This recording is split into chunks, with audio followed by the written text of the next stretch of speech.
Hello, and welcome back to the 6th Street Underground, a Zenless Zone Zero fan cast discussing all things ZZZ.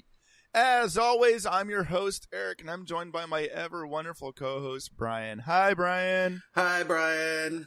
Hi, Brian. Hi, Brian. It's so good to see you for our inaugural Yanagi discussion podcast. Yeah, I wrote a song about her. Did you? No, wait, really? Yeah. I mean, it's a work in progress. Oh, Yanagi, your hair is pink and in a braid. That's what I got so far. It's beautiful, Brian. Yeah. And timely, and talks about all her important gameplay facets. You have a spear and glasses too. You something anomaly. Oh, Yanagi, We're going to work on it. Yeah, I like in 6 months' time, when Christmas carols are back in season, that'll be fully fleshed out. I always get Christmas carols stuck in my head, like, midway through summer. And, like, to get them out of my brain, I just start singing them around the house. And it drives my wife absolutely batty. She hates it. Which makes me do it more. Speaking of carols, Eric. Yeah? The twins are looking for their mentor, Carol Arna. They're trying to find Carol Arna. This is the day where we discuss the 2.0 story. And some of the events. I want to talk about events first. No, story first. Okay, story first. All right. This is a spoiler warning. If you haven't finished the story, skip right to the end so you'll just hear how the story ends and you don't have to play it at all. Yeah. We'll just put a TLDR of the whole story. Wonk died. Yeah, rest in peace. We will not notice. Well, somebody might. No, they won't notice. Nobody's playing as Wallace. Gromit will miss him. There's another reference I bet no one in the audience recognized.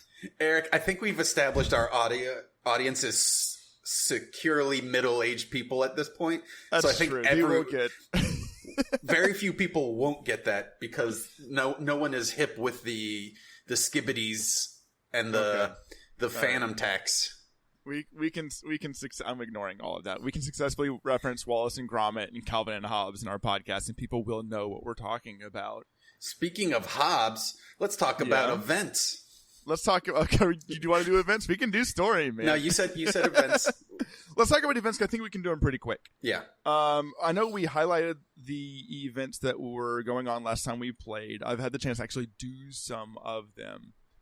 How did you feel at the end of the the movie event? I liked it. I thought it was cool and neat. I wasn't blown away by it. I was I was expecting it to actually open up into like a repeatable event like the flower shop. Yeah. And it just didn't. No, but maybe they'll do it in the future. Did you have to redo any of the movie questions? No, none of the movie questions. I had to redo one of the like DDR games to get the Super S Plus. Okay. But overall, I did not have much issue with it. I thought that they made it pretty clear like what the answer was going to be. And when in doubt, you had a 50-50 chance of getting it wrong. I think there was one or two questions that I was like, I know you gave me a clear hint. I should know what the right answer is. I don't know what the right choice is. I think if I remember, the Vivian one was the only one where I was like, why do they feel like the clue almost seemed opposite of what you were actually supposed to go for? Yeah. It was like, do I say the right answer or do I say what would make her feel better? And like, whenever that comes up in video games, I'm always like, there's a right thing to say. Like, I shouldn't be saying things to make other people feel better. And then like video games like, nah, dude, just tell the people what they want to hear. So like part of me wished there was a way to like just go back one question. If you missed it, you had to restart the whole event, but you could kind of mash through it. Yeah. I only ever missed a quest like the first or second question. And they I had thought it was fun. Yeah. buffer that if you missed one but got the rest of them, you were still fine. Oh, really? Because I restarted immediately. If I missed a question, I was like, nope, we're perfecting this.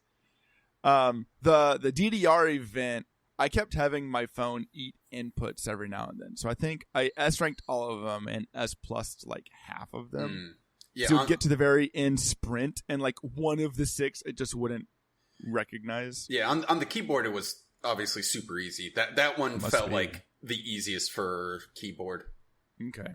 Well, I enjoyed it. I think it was a little bit longer, but like it was a nice thing to do when I wasn't fighting things. And then we got a W engine finally that that Caesar can use. Yeah.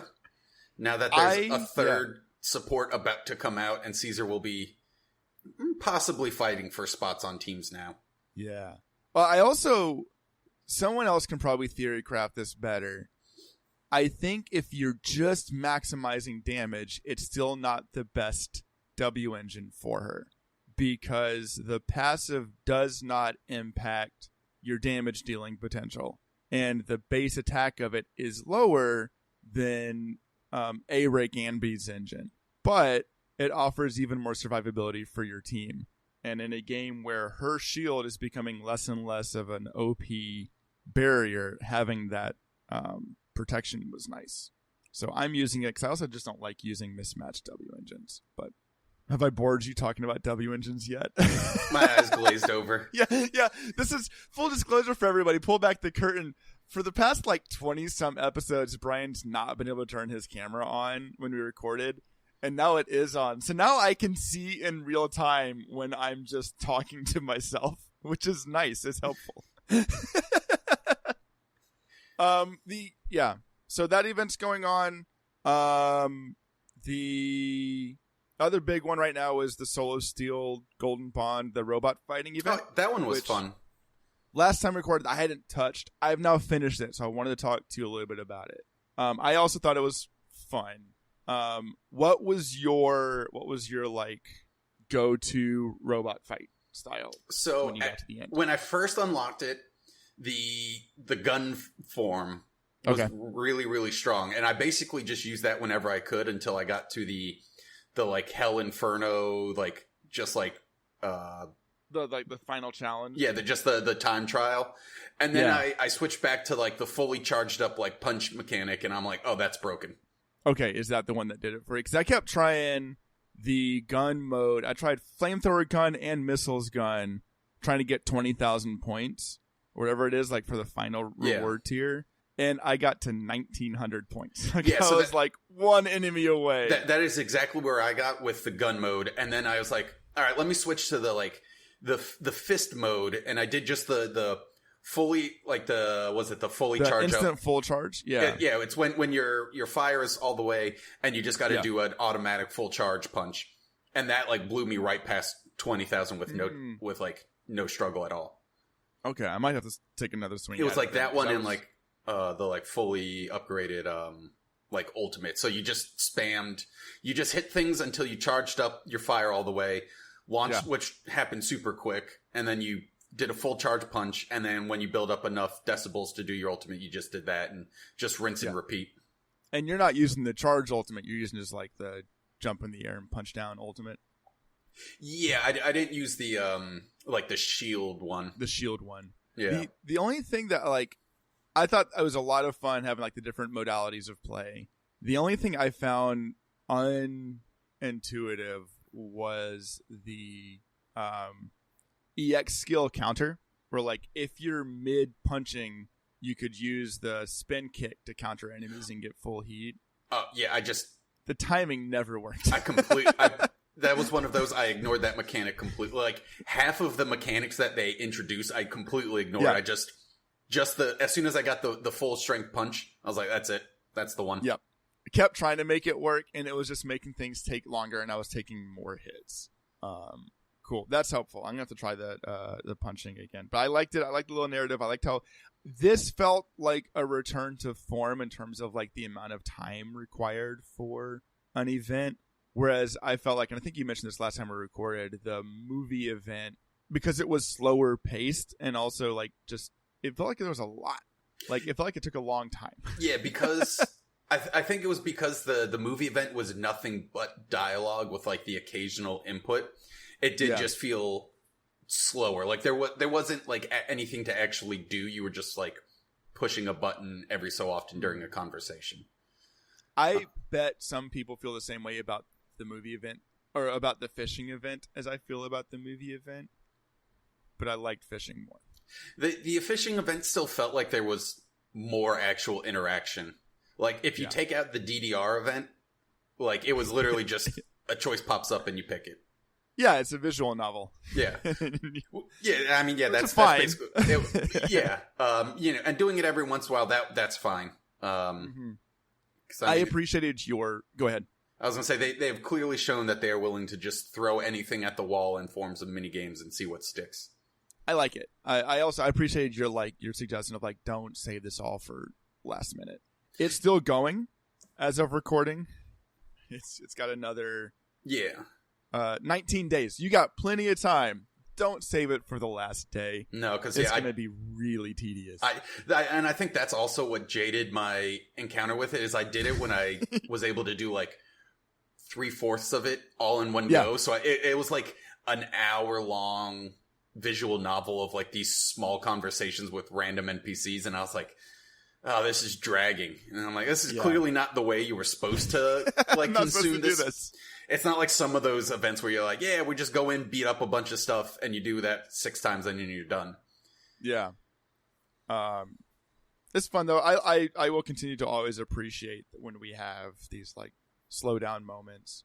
The other 2 events, we have another round of it's called Holographic Onslaught Arena. It's just fighting teams with specific themes, and they give you the characters to use. Oh, yeah. It's just a fun way of like playing with the different mechanics and everything. I was gonna say it's good teasers to like make you want to pull for people, because that way you get to play with them in full strength, and you're like, oh, this, because that's what worked. What got me to get Jane Doe is playing with her, because I was originally going to skip her, right. And then I played her, and I'm like, oh, this girl is the cat's pajamas, the rat's pajamas. She pops off. It definitely like is one of the moments where I'm like, man, yeah, I do wish I had Hugo, because he's fun to use. Like his little the totalized trial is a lot of fun to see like the big numbers pop off.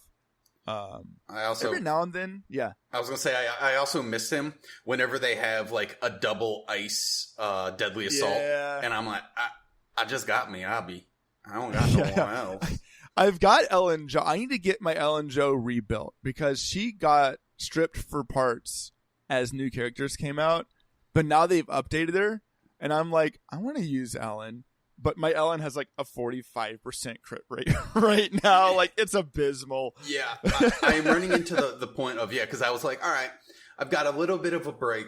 Let me start building up one of, like, I was going to build up the Lycone Ellen team, so I got to start building them, and then I'm like, and they're like, Jafufu's coming out in a week, and I was like, oh, I don't have anywhere near enough fire chips. So, all right, you're back on the burner. So once Jafufu gets built up, there'll be like 3 days where I can focus on one of my ice characters before I start building for the next character that is coming They've out. teased Alice and Yuzuha, who like, okay, now I gotta save for them. Like, yeah, I want my Ellen to be built, but like, it's even worse. She has a 39.4% crit rate.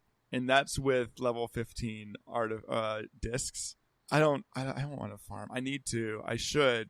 But you're right. We get these like double ice enemy setups and like Deadly Assault, or with Deadly Assault in particular. Because usually if we get double ice on Shiyu defense, one of them is ice/ether. And that used to be a problem for me. No longer.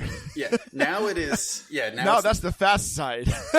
Now if you have ether, you're like, oh, I've got too many people who can do ether. Yeah, I don't have the too many of them, but I have the one that counts, because Yujuan is here, and you have Vivian and Vivian. That's right. I do have Vivian. I can slap in there for some extra damage. The other event that I was going to ask you about is how's your base? How's your base building going? Good. Sweepian. I'm at level 40. Me too. Twinsies. Yeah. So because you can the first So like up to 25 to 35. 30, you can kind of, especially if like what really helped is I just played for like a day straight while I was knocking out the story. So like every 15 minutes I was going back and just like updating it. Now you and I are officially at the point where it's like once a day because you have to devote 20 hours to, which is fine because but yeah, so I mean it's not hard at all. And then I'll be interested to see what they do going forward because it took a lot less time than I actually thought. I thought this would take like way longer through like the second season for them to like I thought like maybe like there would be like more roadblocks instead of being able to like basically just rebuild it before Jafufu even comes out. I agree. I don't know. Part of me wants it to take longer because I like having a base builder. Part of me appreciates that, like, if you've been putting the time in since 2.0 came out, you're getting to the point where that is no longer a concern. Because it does, like you and I have over and over again celebrated how quickly your dailies can be. Yeah. But with the base going, even if it's not a lot, it's still another daily to do. Yeah. Right? And I think it is also one of those of like, they're still trying to be respectful. So if you do, it's like the opposite of how World of Warcraft handled their dailies, where they're like, oh, if you hadn't been doing these dailies maximum, it's like the opposite of World of Warcraft, whereas like if you weren't maxing out your dailies from the start of the expansion, you wouldn't even be able to finish it.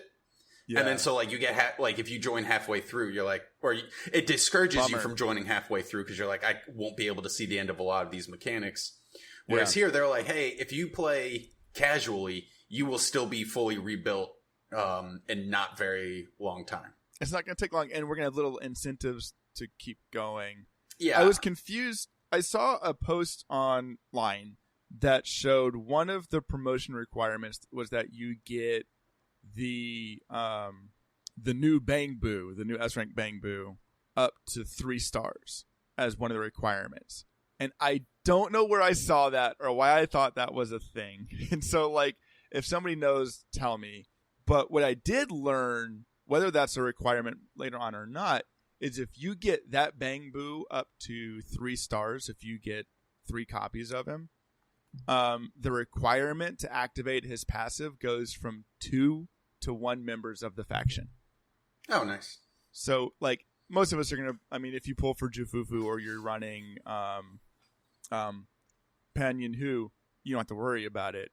But if you are trying to run Yizhuan on a team that doesn't use any other members of her faction, that is an option in your toolkit. Yeah. And I hope they do that with some of the previous ones because it feels a little annoying to be like, I want to use this other Bang Boo, but I don't have 2 members of PubSec on my team, so I can't use it. So the only thing I can think of is maybe it was like a mistranslation because there was one point where you had to level up like 5 of the temple S rank Bang Boos. But yeah, because I've already looked because you know the requirements up to 45 are gated. You can see them. Yeah. But yeah, so now I can see that the rest of it is just clearing out the rest of the zones and selling stuff. So I'm not sure where that rumor came from, but that would be my guess is probably a mistranslation of that previous one of the temple S rank Bang Boos. That's very helpful. Or it could have been an initial build and they got rid of it. Yeah. The other thing I've been doing, and you've probably been doing the same thing, is like I wasn't doing this at first, but I am now, of cycling through all of my refreshes and Boo Box to try to get S rank Bang Boos for my like quests and stuff, because all S ranks are guaranteed a level 5 skill, but there's a chance they have up to 4 skills instead of just the 1. So I've been trying to like systematically funnel through to get as many 4-skilled Bang Boos as I can. Yeah, I've noticed that. But also I'm like, I'm not going to dedicate like too much effort into it, especially because I'm saving up for the was it the ears from the shop, the ears for Bell that cost like 300 million cloud bucks or whatever they're called. Yeah, I should be doing the same. I just got one right now. 4. And it's one of those where I'm like, it doesn't matter. I was like, it doesn't really matter because it is one of those. I was looking, I'm like, all of this is in the service of making more like items to sell to go to the shop. To do and this the shop itself quickly. isn't very hard to empty out. Yeah, I should not be doing this, but you know me, and I get really excited about the idea of like having the perfect temple build of having everybody's set.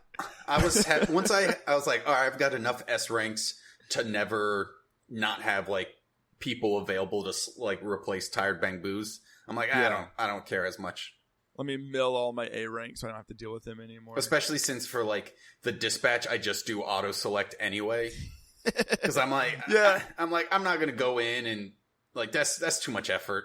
That's more effort than I'm willing to put in. You're doing it the right way. I'm not. And while we're talking, I just used up all 20 of my refreshes. So that's where my life is right now. Amazing. I got one though. Eventually, I'll have the full build, and I won't ever touch it again. Those are the events. That's everything that's going on right now. Goodbye, folks. It's been real. Let's talk story, man. 2.0. Story time. And living's easy. You took notes. I did take notes.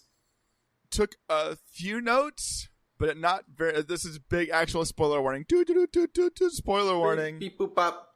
Beep, boop, boop, boop. Spoiler. But like my notes ended up being really bad. I'm going to try to be better moving forwards. All right, so yeah, why don't? All right, so it starts out.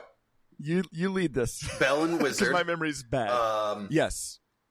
So they get like a photo from the mayor about that shows like their mentor Carol Arna, and they're like, "Oh, like where'd you get this photo?" And they're like, "This is recent." Because it is from the Lemnian Hollow, and it's showing miasma, and this is a recent development. And they're like, what? And they totally believe them. Full cloth. Yeah. So they talk with a mysterious stranger that was introduced at the end of season 1, Yi Zhuan. Yep. And she was like, hey, if you come with me, I can make you a kung fu master. But for plot reasons, they're like, only one of us will fit on the airship at a time. Only one of us can go. So Belle gets on the airship with Yi Zhuan. And so their whole thing is they're going to be undercover as disciples of the temple in order to explain why they're exploring this hollow and investigating their master. Because I guess people would be suspicious if legendary proxies just start going to a new hollow. Sure, yeah. Like they just it's in this hollow, like the part that they're going through is way more inhabited than the hollows we've been dealing with so far. Like there's people always there. It's so weird that there's there's actually just people constantly in it. It is like a danger zone, but like everyone's just in there. They're working. But so as on their way, their ship gets shot down mysteriously by a mysterious hand, and they crash land inside the hollow. And through almost no effort, they escape. Yep. But it was just like the first introduction to like some of the stuff you'll see in the hollow with like miasma, and stuff. And we got a taste of, is that the first taste of cultists as well? Of like when we first crash in there, or is that later? I can't remember. I don't think there were cultists. I think it was just regular. But it was a way for them to show the new hollow navigation system. Yeah.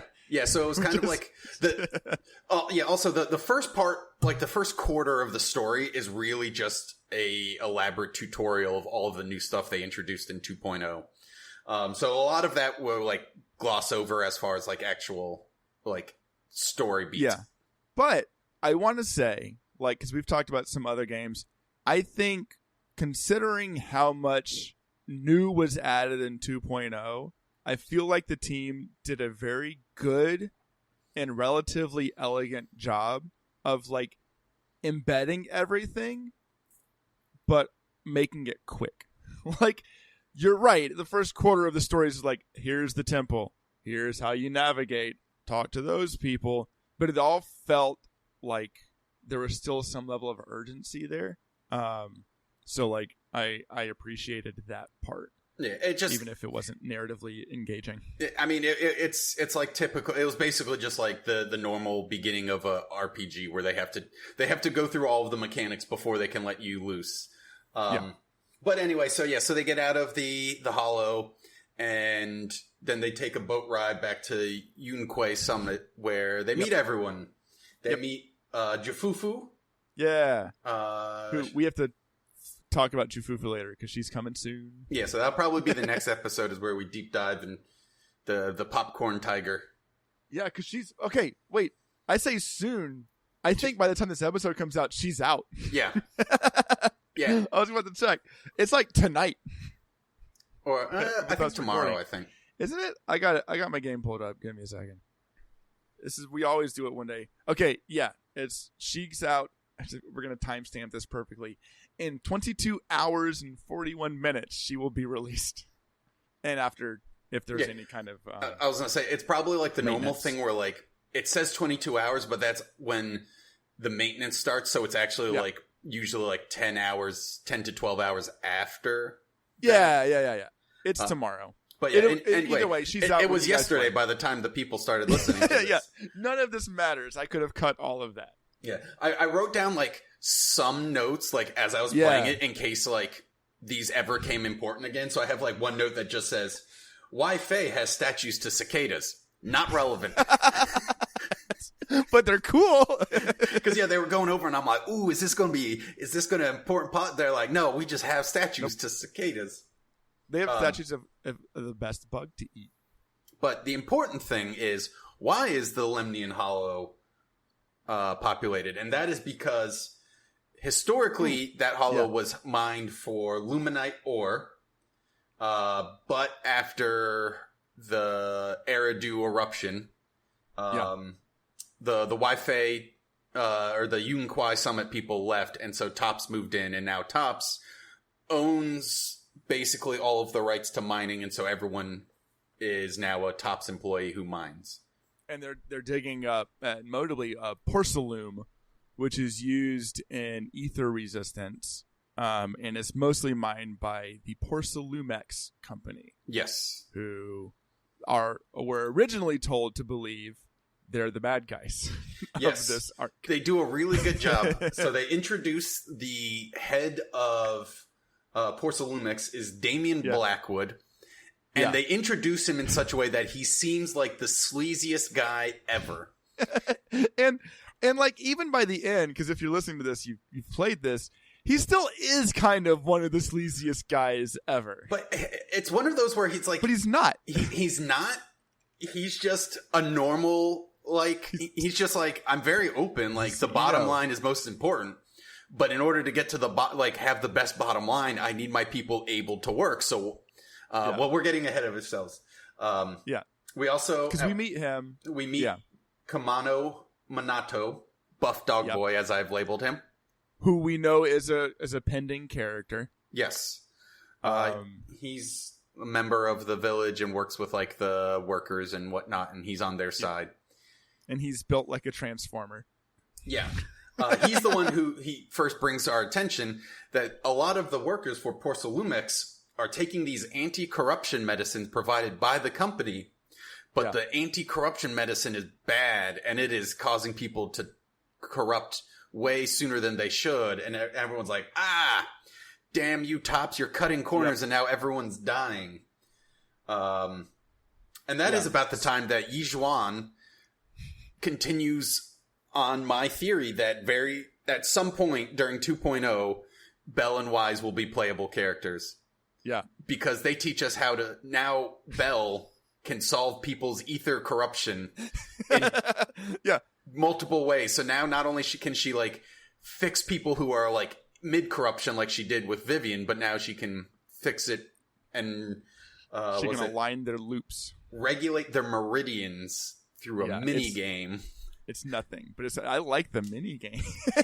But yeah, so they've introduced another mechanic of Bell and Washington becoming more competent as like individuals. Yep.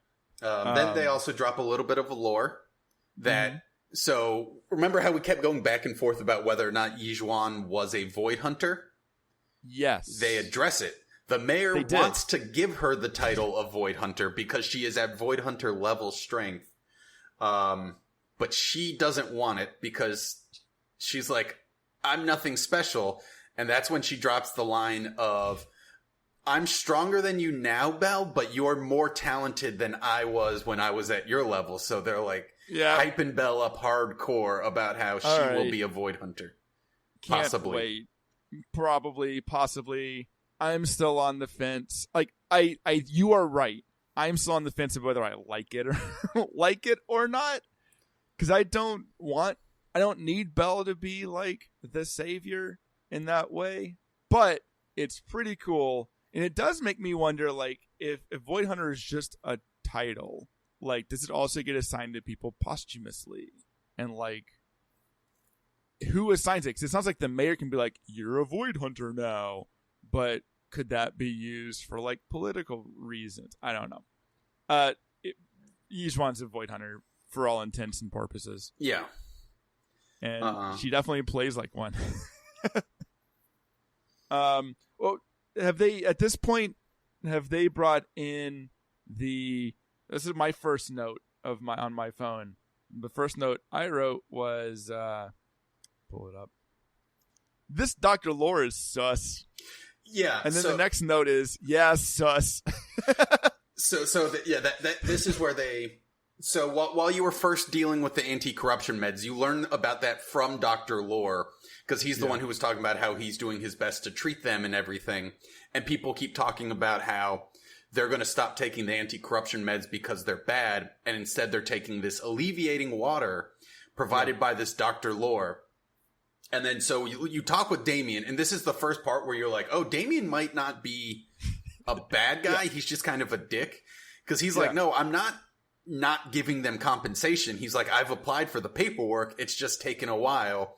Mm-hmm. And he's like, and the doctor is lying, and I don't know why the doctor would be lying. Yeah.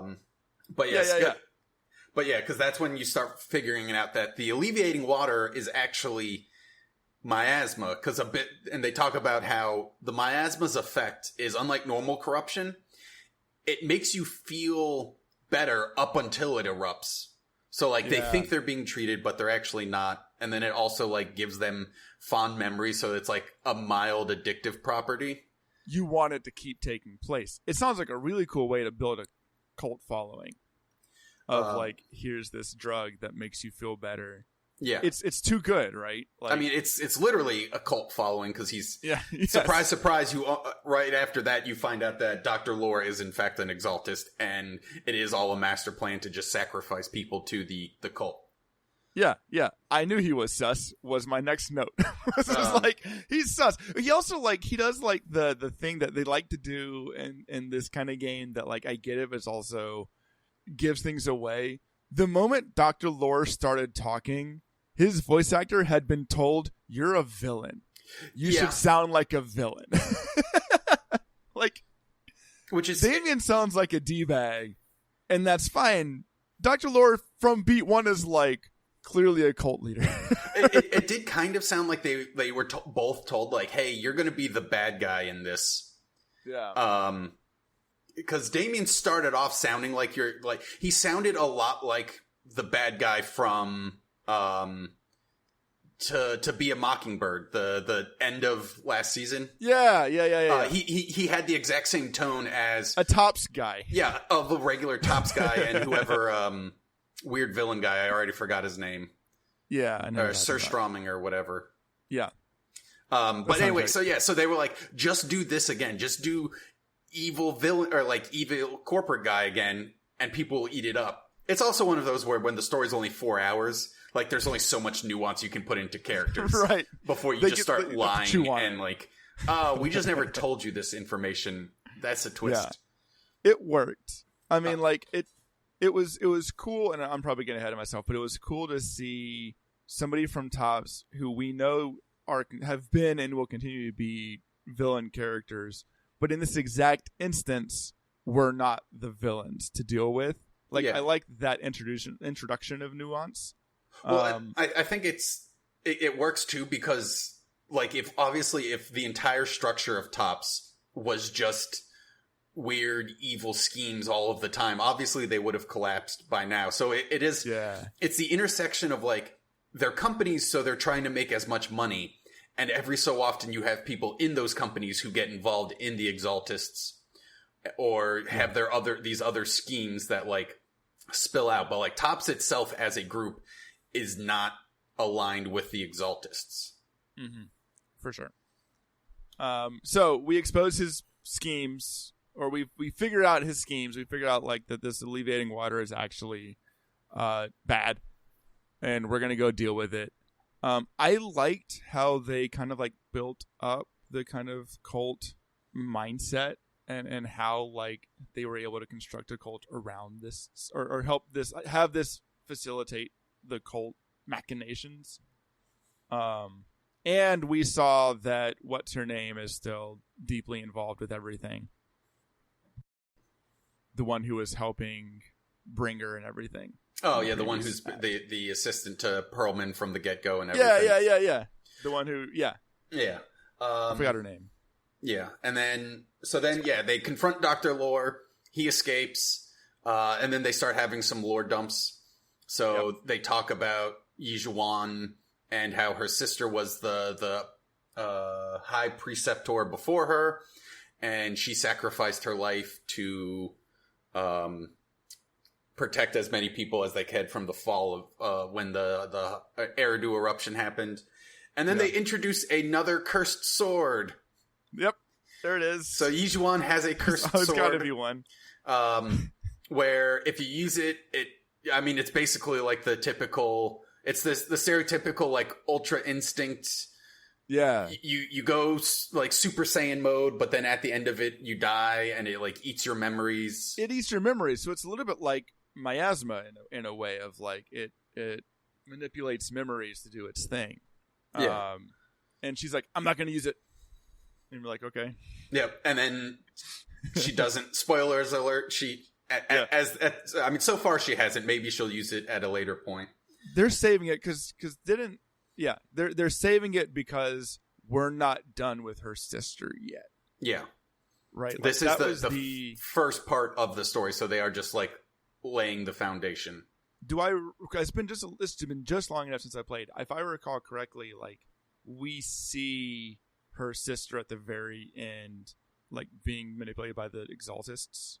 Well, yes. Recall that? Yeah, you're jumping ahead to the end of the story. Yeah, but if anybody's listening to this, they've already played it, so we're not going to surprise them with the reveal. Yeah. The very last cutscene of this chapter was they have her body, and they've got it all cultified.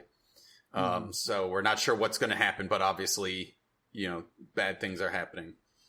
I thought the Overseer was going to be her sister, so like I was pleasantly surprised. Oh, I didn't get that at all. Yeah, maybe I was just trying to like I knew they were going to bring sister back in some capacity because they had introduced her and they'd set her up some, but if you hadn't watched the teaser video for Yijuan, you had very little context for the sister, and like they aren't going to make narrative beats that require you to watch external videos. So like the fact they mentioned sister at all meant she was going to have to come back. So I was like trying to find where she was going to be. So I was like, Overseer, more like Oversister, and then it wasn't the Overseer. So I was like, okay, I guess I was wrong. And then like the last beat was like, and here's sister. And I was like, there it is. I knew it. We knew it was coming. Overseer was just like Overseer, which was kind of cool. Yeah, just another high-ranking who we killed but didn't kill because she just respawned. That fight is intense, by the way. Yeah. Like doing it the first time. You're like, I don't know what any of this stuff is doing. And since you're playing it in the story, you don't get to pick your party. So I'm like, I hate this. Yeah. I hate when they do this. Like, I don't hate it because they make an easier fight, but like it's It's intense, and I still don't feel like I'm handling her like barrage of Gold Cross attacks the right way. The way I handle it now is I just try to get that assist in, so that way Pan Yi Wu just tanks it all, and then if I screw up the timing, I just immediately go into his EX where he's got iframes for like 9 seconds anyway. It's switch to someone with their EX skill so you can EX through it, because it feels like you should be able to like chain parries against it, but you can't, because they come and so, like, too fast, so you can't reset in time to fully parry the whole move. It is a very cool sound effect though, like that, like shing shing shing shing shing shing is really. This is cool. It's a cool fight. Yeah. But before we got there. Yeah, sorry. Yeah, so after we leave after confronting Dr. Yor, everyone who was taking the alleviating water explodes in miasma, and there's an attack in the city. I forgot about that. That was really cool and dramatic. And then the drama was mildly ruined by the fact that all of the shops were still open during the assault. I don't know if you noticed it. But I did notice it. So I was running around the city, and then she's just like, "You want to buy something?" Like, "Hi, sweetie." Like, I slightly appreciate it because I had to pause during that point in the story, and then like the next day I did my dailies before continuing the story. So I was like, I know the town's on fire. Oh, so like you could do like everything while everyone was just in the process of dying. Yeah. Amazing. Because like a couple things were still there.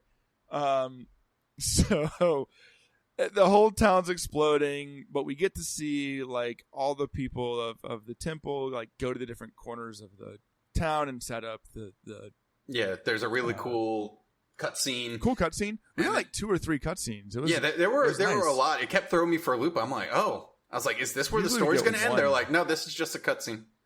Yeah. And then Yi Zhuan just eats everyone's miasma, and she was like, I don't feel so good. I'm going to go take a nap.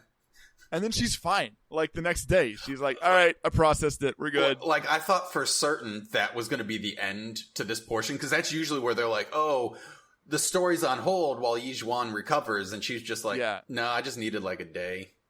She's like, I can't do that too often because then I'll die, but like, I can do it kind of. Put her on the sideline so she could come back in at the pivotal moment. And it was also like, that was like their way of like narratively of like, all right, this is why we're not immediately going back in to take on Dr. Yor, is so like while we're doing that, you do some like side stuff and investigate. And then like that's where they do like the actual lore drop about Yi Zhuan, because she's having like nightmares from the miasma. So you find out about her sister and everything. And then after she recovers, then we go and we fight over Sister Mevork.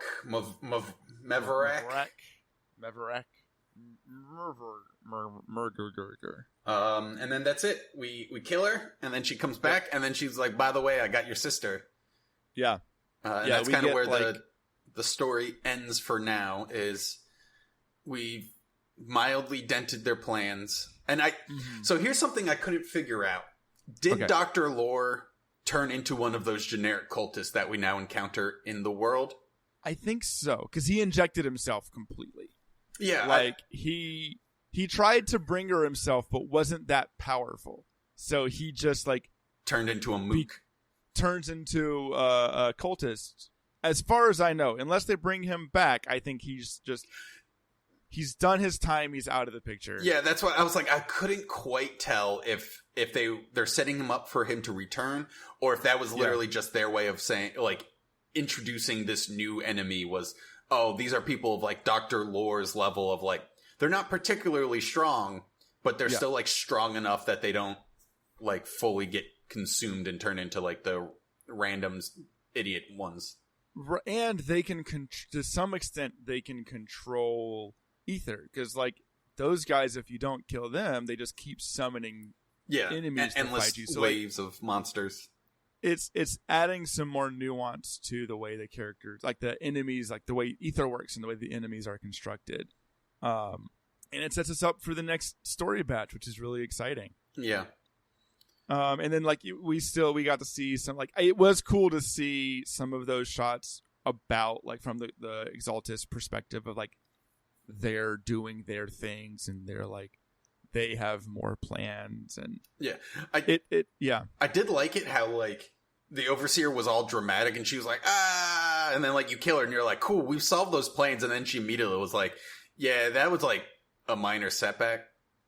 Like it's annoying, but like ultimately didn't actually interfere with any of our plans. So I'm wondering if that was intentional, of like, oh, they're going to like relax now because they think they've stopped us.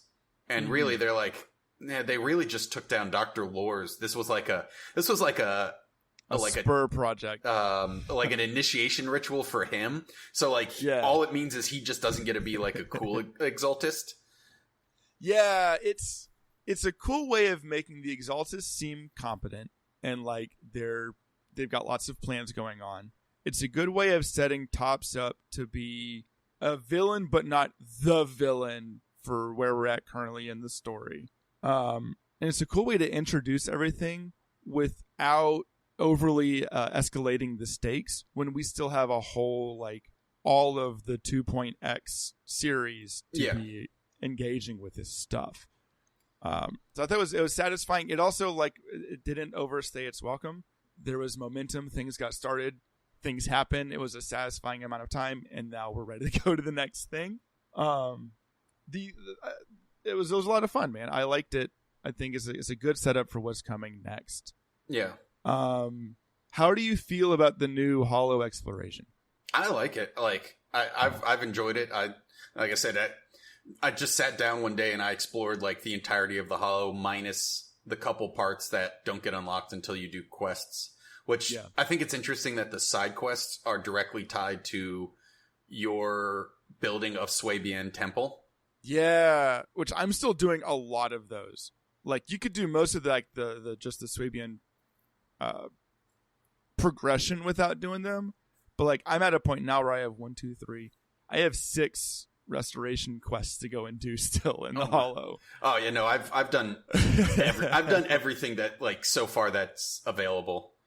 I keep sitting down to play, and like there are events to do, or like to do my weekly Lost Void, or like Deadly Assault resets in like 2 days.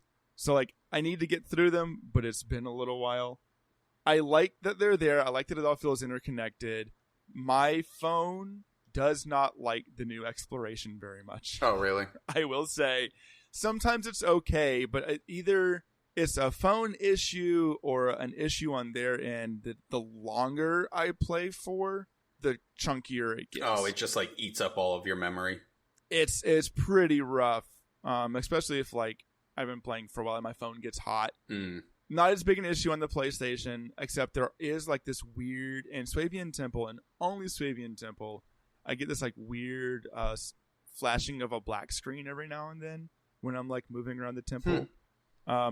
They've added a lot to the game, and they had to add it relatively quickly, and it feels like there are some things that need a little bit of polish. I've heard other people complaining about similar things, about like chugging or other issues when you're either in Swabian, or, and maybe this is happening on PC as well, if you're in the Marcel mini games and you pick up coins, the game stutters. Okay. I mean, I haven't experienced all of that, but also my computer is way over specs for playing this, so that's probably why it's like, you're on a juiced up rig. It's like, my rig can handle, like high-end, like games coming out now at ultra quality. So obviously a mobile game's not going to affect it, but it's not going to be an issue. But I see other issues of like, doing like quests where like the NPCs won't appear, and so like it takes like 30 seconds for them to actually appear. So I've run into a few minor issues, but like the same kind of normal issues. And then also randomly, I've just noticed there's a couple times where they don't have it properly like flagged. So like in 1 or 2 cutscenes, they referenced me as being Wombat instead of Belle. Yeah. There's some weird, like they need, and this is inevitable, they need one more person doing like English side script revising or editing. Yeah. Just to check for, is that like variable calling the right player character? Is like, because there's the occasional typos will be in there, or like there's a little bit they could be doing. I know that's tough. And I know they're working on it. Yeah, and it's not bad. I only noticed it. The one time I really only noticed it is because they yelled my name in the cutscene. I'm like, that's not my name. That's not who I am. Who is that person you just said? Also, I do like how like it's like halfway through the story before Waluigi actually like shows up at the temple. He's like, I finally made it, and then they're just like, hey, I guess since you guys made it safely, they didn't feel the need to try to kill me. It's yeah. The other thing, like, so I like the new puzzles and stuff they've added, except there's like laser puzzles only in the main story that showed up. But the laser puzzle is literally just turn on all the lasers and you progress. The fact that you don't remember it right now tells me how like simple they were. Yeah, I am honestly trying to remember.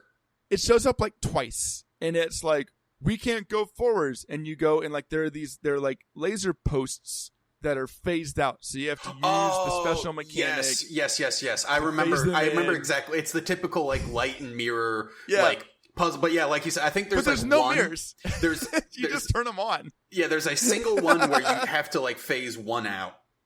Yeah, there's I want them to do more with that because I like that kind of puzzle. But I was just like, why am I doing this? You could have just this is the equivalent of me hitting a button, but you made the button take 6 presses. Yeah, I think most of that was just exploiting more of the like. Oh yeah, that's the other thing is Belle now also has the ability to like phase things in and out of reality.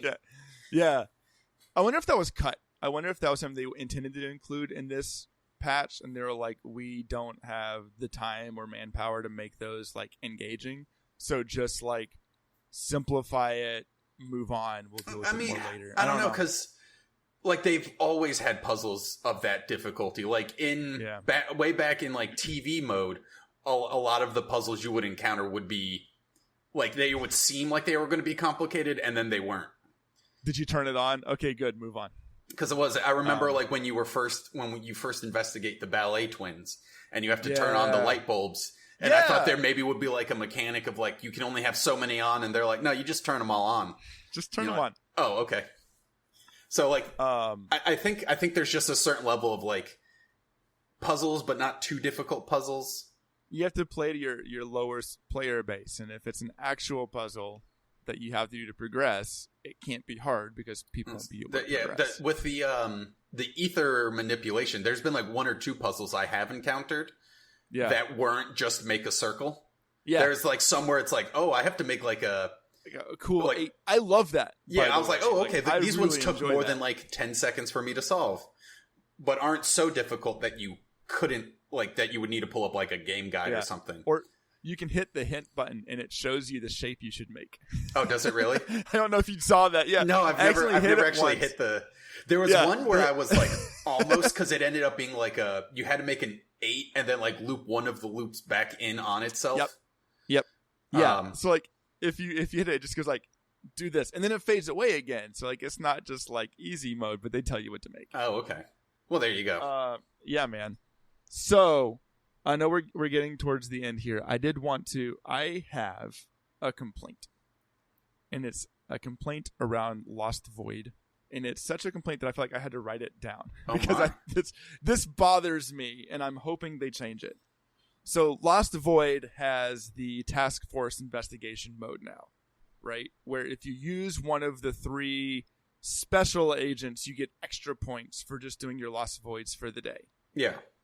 In addition, it's added a whole new tier of challenges to make it harder, and they genuinely make it way harder. That's not my complaint. They make it so much harder. Tough. Like I go in there thinking this is going to be fun. It's hard. And I actually have characters that will die every now and then. I like that part.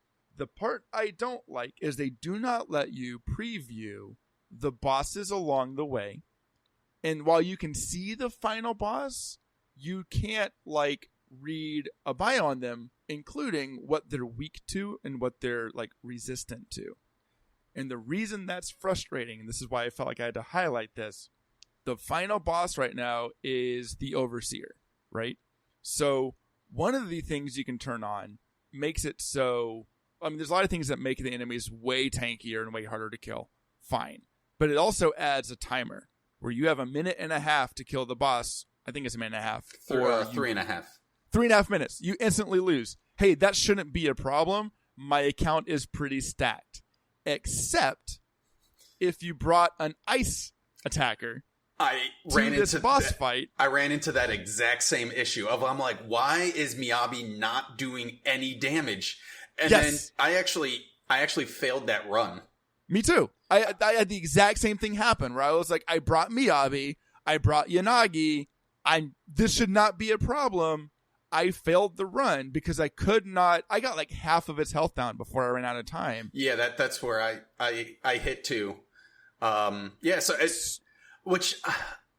I am of two minds of it. Yeah, I think you're right that if they just at the very least let you see what the final boss was like weak to, because like the middle bosses aren't that problem. Like they're not usually that bad. I mean, sometimes you get the trio from the Caesar chapters where they just like will sometimes decide to dodge 30 attacks, and you're going, I have a timer. Please stop dodging. I do hate the like archer boss that just fades out of reality completely. Just teleports everywhere. Yeah. And you're like, please all right, come back. That's annoying. But yes, that's not a problem. The final boss being resistant. What really irked me was last week, not this week, fortunately, but last week, the 3 bonus characters that they want you to use because they're the ones you get extra stuff for were Miyabi, Ellen Joe, and Astra Yao.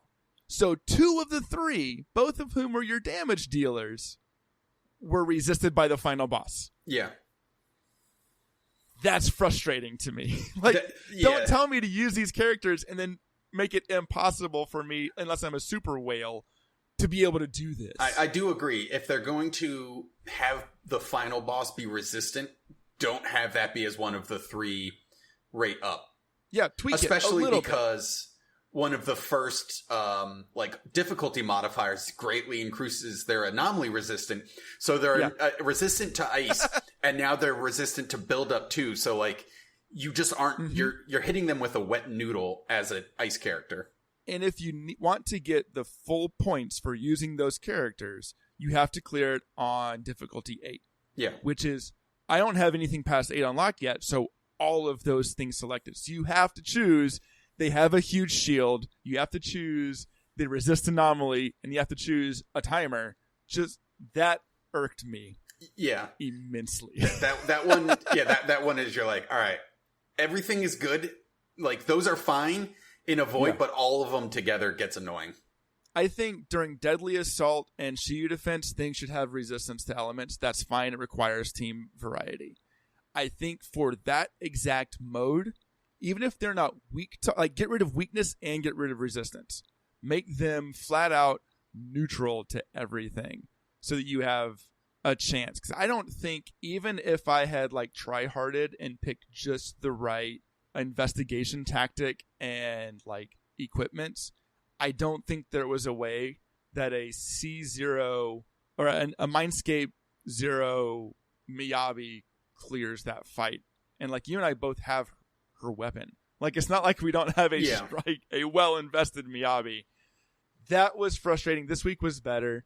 This one I got to the boss and I failed. And I was like, you know what? I'm going to wait till Jafufu comes out. And then I'm going to bring Yi Zhuan because that's clearly like... That's who they want you to use. Because this week it's Astra, Evelyn, and... I forget who the third one is. Yanagi?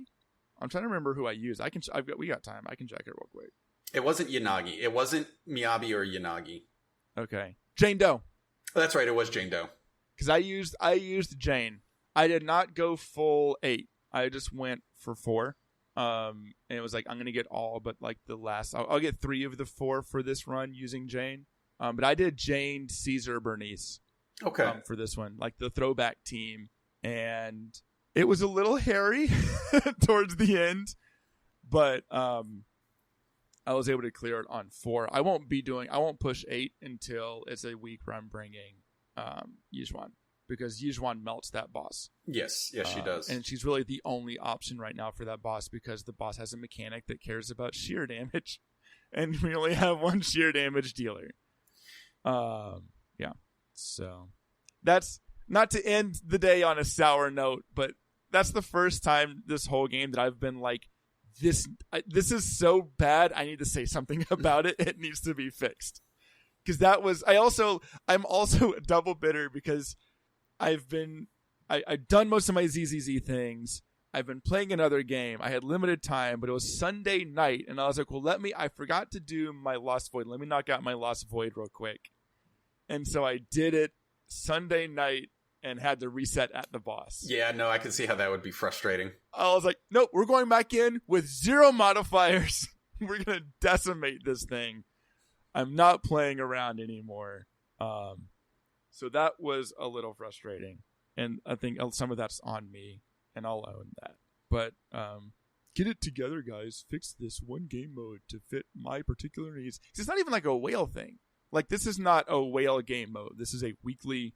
I think, like I said, I think just making it clear at the start, like, the final boss is going to be as weak and resistant to this, would probably just clear up most of that. So that way you don't go into it and you're like, oh, this team actually can't beat this boss. Yeah, Not with all the modifiers that they have. If I'm going to bring Miyabi, I just won't go full 8. Like, if I was just going to push 8, I would bring Astra Yao and Yijuan. Yeah. But, like, not knowing, I think I agree. It was just like, that was irksome. But otherwise, I've really enjoyed 2.0. I like where we're at right now. Jufufu comes out tomorrow. Yesterday. I am going to go for Jufufu, but if I lose 50-50, I'm not sure. I am definitely going to go for her. Because I need a better fire stunner than Kaleda. Every week where I have to do Evelyn, Kaleda, Astra Yao, and they are the weak link to my Deadly Assault compared to the other way. Like, Kaleda, she's fine. Still good. She's still fine, but not if you're pushing like Deadly Assault, or if I have to push. And I think the other thing is also Pan Yin Hu is fine for Yijuan, but again, like, if I'm pushing like 8 or Deadly Assault, I'm going to want that better stunner. Yeah, I still haven't built him. I've still been running a team where one of the characters doesn't have a smiley face, because if I have my Yijuan team, because I haven't built Pan Yin Hu. I'm going to go for her too. I was saying I was going to maybe not, but the reality is they've given us a ton of roles this week, or this patch, and I've invested enough into the game that I can safely get a character. Because Yuzuha is, as far as I know, she's going to be the physical support. She's a physical support, so she's a must-have for me. Yes, I need another support. I like her character. She has a tanuki on her back. I am not as interested in Alice. Alice is our physical anomaly character coming out around Yuzuha. I don't think they've announced which one comes out first. So part of me is kind of hoping that it goes Alice and then Yuzuha. But another part of me is like, I want Yuzuha as soon as possible. So yeah, but like, I think Alice. Because I remember looking at Alice, I'm like, like she's in the, depending on what it takes to get Jufufu. Yeah. Or Yuzuha. Yeah, Yuzuha. Yeah. Yu Yu Hakusho. Yu Yu Hakusho. But yeah, there's so another data Alice is definitely a miss if I have to make the choice.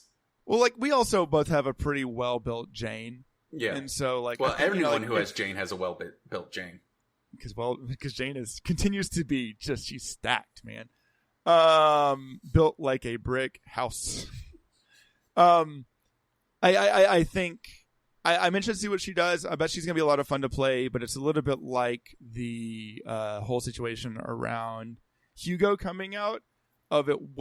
She might not be enough of a difference from what we already have to warrant like her being a must pull, especially knowing like we don't know who's coming out after them, but we know who's been teased, and that includes like Seed and Orpheus and some other characters. I'm like, Kamano. I'm really jazzed for, and Kamano, and like I'm jazzed for Orphe whenever we get her. Also, this is a complete aside.